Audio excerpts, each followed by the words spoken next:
नासिन सॼे मुल्क जी डोकरी तालके में भी रमज़ान के भलारे महीने में महांगाई चोट चढ़ियल है, जंहिं करे पोरहत तबको बिन वेलन की मानी लाइ भी परेशान है। उन हवाले से ॾिसूं था अतर मेमण की रिपोर्ट।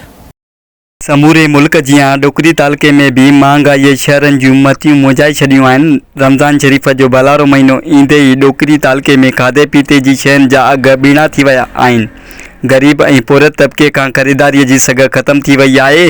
ॾियारीदार पोरत मज़दूर तबको पाकाकाशी वारी ज़िंदगी गुज़ारण ते मजबूर थी वियो आहे, जॾहिं त वापारनि ऐं दुकानदारनि पारां हथरादू खाधे पीते जी शयुनि जा अघ वधाए छॾिया आहिनि, जंहिंमें सब्जियूं, मच्छी, गोश्त, मुर्गी, फ्रूट, दालियूं, चांवर, अटो, खंडु, घी समेत समूरियूं खाधे पीते जी शयुनि जा अघ आसमान सां ॻाल्हियूं करण लॻा आहिनि। हिन हवाले सां इलाइक़े वासियुनि आवाज़ टीवी न्यूज़ सां ॻाल्हाईंदे चयो त जो जीअण हराम करे छॾियो आहे।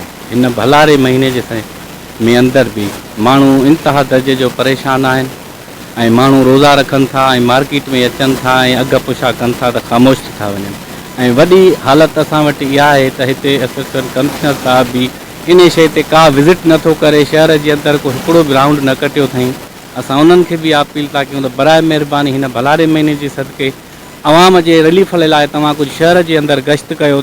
सच पुछो माण्हुनि जो रोज़े रखण या छॾाइण वारो जेको सिलसिलो उहो ख़त्म थी वियो आहे।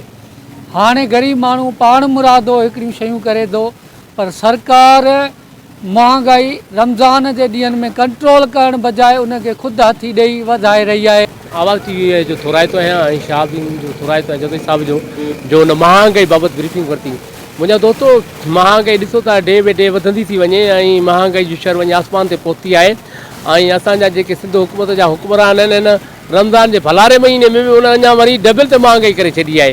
ॾिसो था पटाटो जेको 40 रुपया किलो मिलंदो उहो 80 रुपया किलो मिले थो, भिंडी 250 रुपया किलो मिले थी। माना हर शइ जो रेट पंहिंजो मुक़ररु करे छॾियो आहे। उन महांगाईअ जे ख़िलाफ़ असांजो को लेटर अची वञे, सब्जी महांगी आहे, कपिड़ो महांगो आहे, का बूट महांगो आहे, सैंडल महांगो आहे, जेकी भी शइ वठण वञो उहा हर शइ महांगी आहे। इन ते असांजो नोटिस वठी इन महांगाईअ खे घटि कयो वञे। हुकूमत सिंध कुछ ख़ासि स्टेप्स वरिता आहिनि महांगाई खे रोकण जे लाइ, जंहिंमें सभ खां पहिरियों इहो त असांजे डिपार्टमेंट खां अलावा जेकी कुझु असांजा लाइन डिपार्टमेंट आहिनि, जीअं एग्रीकल्चर डिपार्टमेंट आहे, फूड डिपार्टमेंट आहे या मार्केट कमेटी वारा आहिनि, उन्हनि खे बि मैजिस्ट्रेरियल पावर्स ॾिनियूं आहिनि त जीअं ऑफिसर्स घणे खां घणा ऑफिसर्स मार्केट जो विज़िट करे सघनि ऐं कंहिं बि क़िस्म जी का बि शिकायत आहे, कंहिंखे बि शिकायत आहे मार्केट जे हवाले सां, कंहिंखे का शइ महांगी मिले थी या उते प्राइस लिस्ट कंहिं नुमाया जाइ ते नाहे लॻल, हू फ़ौरन असांखे असांजो हिते कंट्रोल रूम इस्टेब्लिश थियल आहे,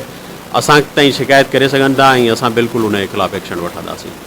हिननि वधीक चयो त हाणे त सब्जी खाइण बि संदन पहुच खां परे थींदी पयूं वञनि। उन बावजूद भी मुनाफ़ेखोरनि तरफ़ां पंहिंजियूं मनमानियूं जारी आहिनि। इंतज़ामिया को बि नोटिस न वरितो आहे, जॾहिं त रोज़मर्रा जी इस्तेमाल ऐं खाधे पीते वारी शयुनि जा अघ आसमान सां ॻाल्हियूं करण लॻा आहिनि, जॾहिं त वापारी तबके तरफ़ां अवाम खे ॿिन्ही हथनि सां लुटण ऐं फुरण जो बि सिलसिलो जारी आहे। वधंदड़ महांगाई सबबि माण्हुनि जी घरनि में बुख ऐं बदहाली पैदा थी वई आहे।